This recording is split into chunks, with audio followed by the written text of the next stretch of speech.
My wife kept pressuring me to swap partners with her best friend until I agreed. Natalie had been bringing it up for months, joking about how boring our marriage had become after 8 years, how her friend Bridget and her husband Cole had this amazing arrangement, how we should be more adventurous. I kept saying no, not our thing, not interested. But Natalie had this way of making me feel like I was the problem, like I was holding us back from something that could save our marriage. Eventually, I got tired of being the villain in our arguments. So I said yes. The four of us met at their place on a Saturday night. Wine, dim lighting, awkward small talk. Cole was confident in a way that made me uncomfortable. He kept looking at Natalie like he'd already decided how the night would end. Bridget seemed nervous, playing with her wedding ring, barely making eye contact. Around 10 p.m., Natalie stood up and took Cole's hand. She looked at me with this expression I'd never seen before. Excited. Alive. Then they disappeared upstairs. Bridget and I sat in painful silence for what felt like hours, but was probably 15 minutes. She finally whispered that she didn't actually want to do this, that Cole had pressured her the same way Natalie had pressured me. We spent the next 2 hours talking, comparing notes, realizing we'd both been manipulated.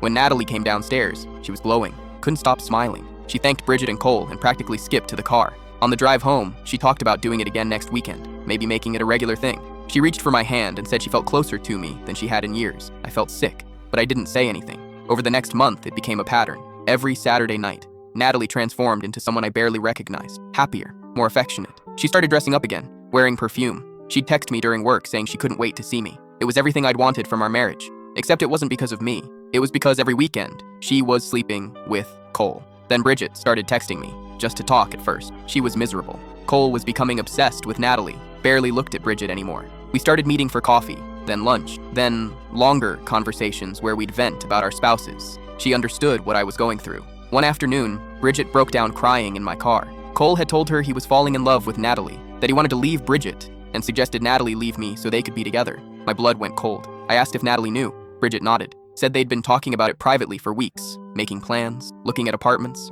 I drove home shaking. Natalie was in the kitchen making dinner, humming to herself. I asked her directly if she was planning to leave me for Cole. She froze, turned around slowly. The look on her face wasn't guilt. It was annoyance, like I'd ruined a surprise. She said she'd been waiting for the right time to tell me, that she'd found real passion with Cole, that our marriage had been dead for years. I asked about the last month, the affection, the texts, the intimacy. She laughed, said it was guilt, pity, her way of softening the blow before she left.